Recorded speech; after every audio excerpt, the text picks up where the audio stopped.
Hi Blender artists, and welcome once again to Blender TC. In today's tutorial, what we're going to do in this tutorial on the Blender tutorial channel, we're going to actually look at this sapling, and we're going to make some god rays in our scene. But first and quickly, I'm going to actually quickly build this scene.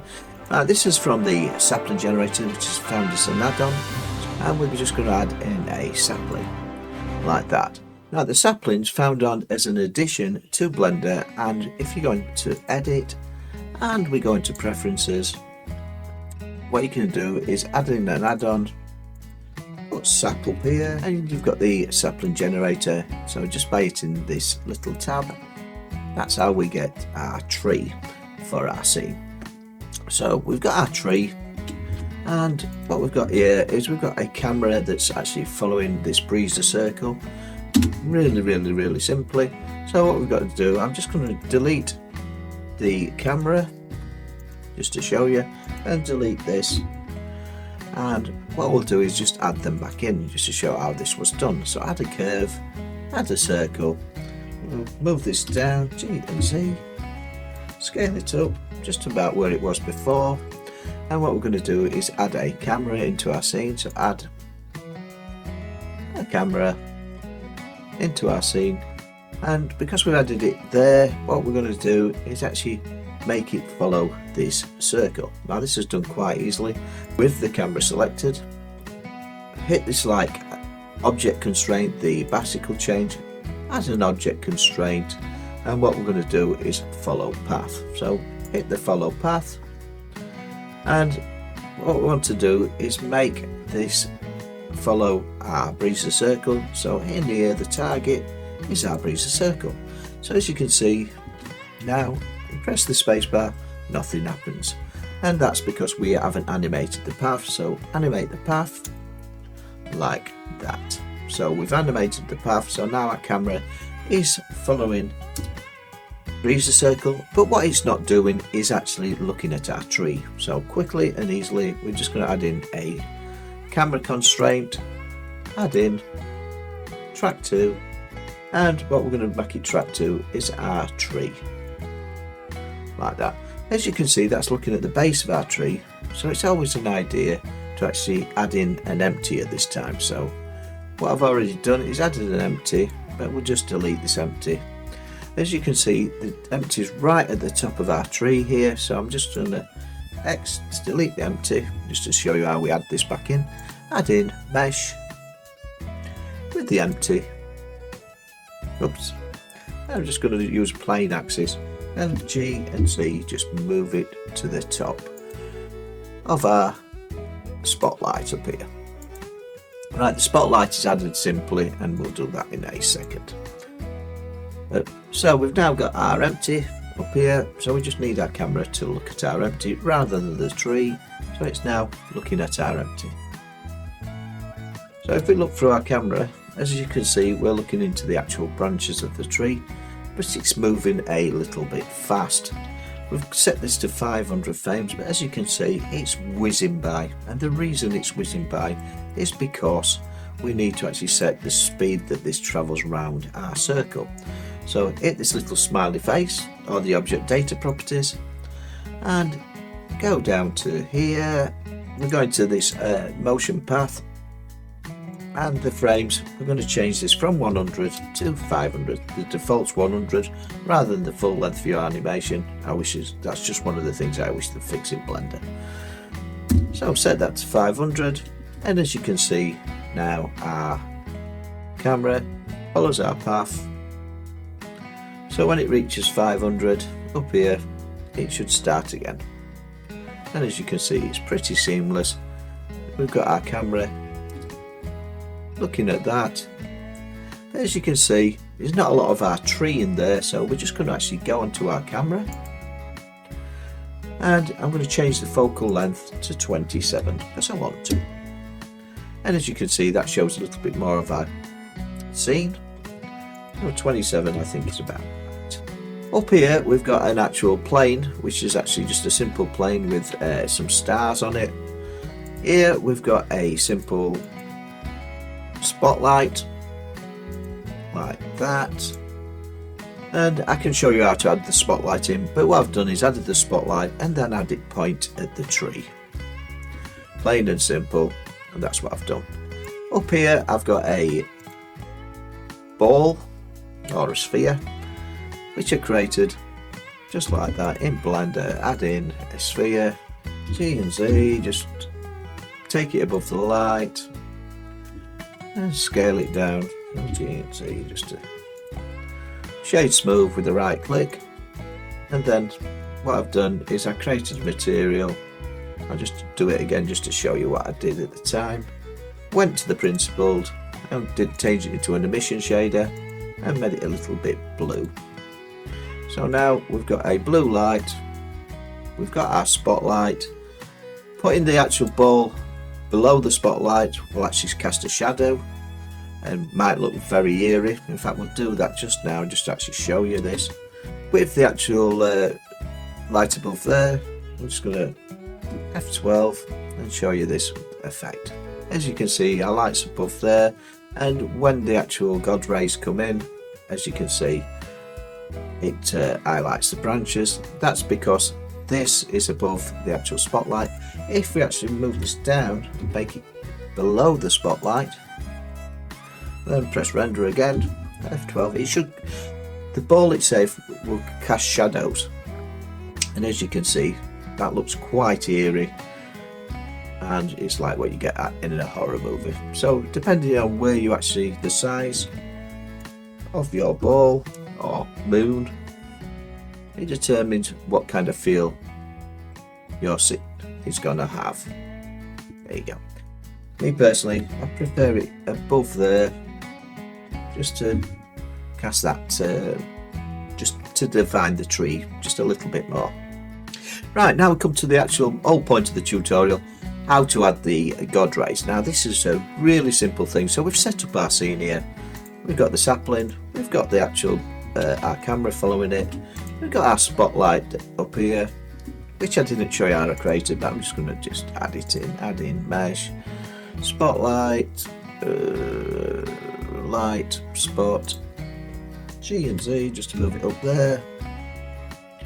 If I down it below the actual light like that, just scale it down, give it some real power, make it 5000 for this case, and at the minute the colour of it is white, so that's why it's actually picking out white. We can make this into a dark blue, or a red, or a yellow, or a green, depending on what kind of eerie look you want for your scene. That's a green one. And like I say, I'm just going to change this to a similar colour to the moon itself. And last but not least, what we're going to do now is actually show you how we achieve the God lights. And this can take a render down to seconds, because these renders are happening in real time, and I'm not using a particularly fast computer, as you can see, in real time. So what we'll do is go into compositing, and this is where you want to actually copy this setup. Right, normally this isn't enabled, so you've got to actually click this to actually make this box show up. And then what you do is you actually duplicate this. Hold on, just let me back out of it. Duplicate this. What I've done here is I've got this here, so if I actually put it that way, all the way, then it actually shows the rays. If I put it all the other way, it'll just show the picture. So somewhere in the middle is about right, and that actually puts our God's rays back onto this. Here we've got the actual sunbeams. Right, this is added in quite simply. I'm just going to do it as we speak. So I'm just going to delete that off there. So add in a node, filter, sunbeams, like that. Connect this to this mix shader that I created, and take the image data and put it into the image, and voila, there we go. We've got it again. I'm just going to render this out, otherwise it won't pick up the data.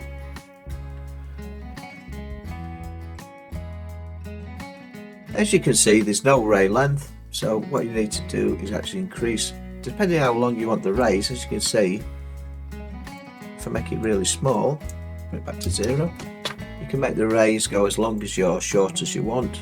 So if I make this 0.5, as you can see the boundaries of the rays, and you don't want the rays to go much past your edge, because it'll just slow down the computer that you're actually using. So 0.1, let's slow it really low.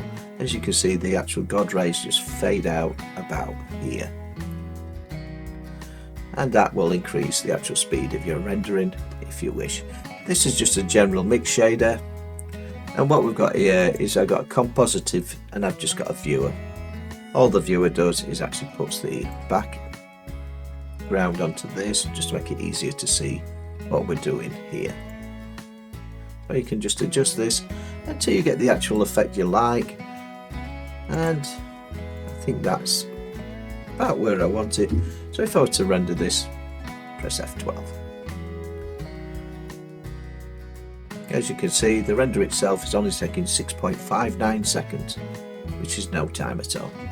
The only other thing is the position of your rays. Now, if you've got a woodland scene and you've got the sun over here, then you want to actually create the rays coming down from this corner, and that's where this comes in. What you've got is you've got your sunbeams here. Imagine your screen, and 0 is somewhere here on your screen, 1 is all the way to this corner and in the X direction, and 1 is all the way up there in the Y direction. So if we wanted the sunbeams to come from this corner, say, what we'd do is we'd set that to 1 and set this to 0. So X to 0, and this to 1, and as you can see, the sunbeams all seem to come from it's wherever the light source is, come from there. So if you wanted to actually make a sun over in the corner, what you could do is actually move your ball to this corner, and you'd have beams coming all the way down to there until they faded out to your beam limit there, or beam length there. Let's increase these slightly. Right, so like I say, that's the key to put this back into the middle of your screen. 0.5, 0.5, because we're going halfway to the one there and halfway to the one there. As you can see, the beams now, in the X it's halfway across, in the Y it's still above it, so the beams seem to come down. And this might be the effect you want, because you've actually got a street light or something like that that's casting light, but we want this to actually look like it's coming in all directions from the actual moon here. So we just can actually just move this down. Oops, now it's coming from the floor or below floor. 0.5 seems to give you quite a good effect. As you can see, the beams are coming from there, and you just need to actually move them so they appear to come from your light sources. And I'm just going to change this to 0.6. 0.5 is the middle of our screen. That means that every single light source actually emits light from the point in the direction of the beams. 0.6, 0.7, and it's entirely up to you what effect you want to get from your render. Right, for that eerie look, let's just do the eerie look. What I'm going to do is go back into layout, and I'm going to take this down, G and C, below there. So if you actually look at this, you can see that now this is actually casting a shadow on our screen. If you're wondering why the stars up there, I've just got a simple plane with a star texture on there, just to give it that better effect. So let's just render this out and see what this looks like. As you can see, the moon's up there, and with a bit of luck we get this very strange effect. Right, let's go back into compositing, and this is where you actually make your finished artwork. 0.5, I'm just going to move that there. 0.6, just till it's in the place where I wish it to be, and press render. There we have it. And the last but not least, If you find that something you're seeing is a bit too bright, go into your layout like that. I think that's a little bit too bright, so I'm just going to actually change it slightly. So I'm going to change its emission strength to 0.2 to change it to its brightness down quite a lot, and as you can see from our scene, that gives us a very eerie look. And this is really good for stuff like a graveyard scene or stuff like that, because obviously this would be casting shadows over our scene. Thank you for joining me on Blender TC, and if you enjoy my tutorials, remember to subscribe and don't forget to hit that like button. This is Blender TC signing off. Hope you enjoyed this quick and easy tutorial on how to make God rays.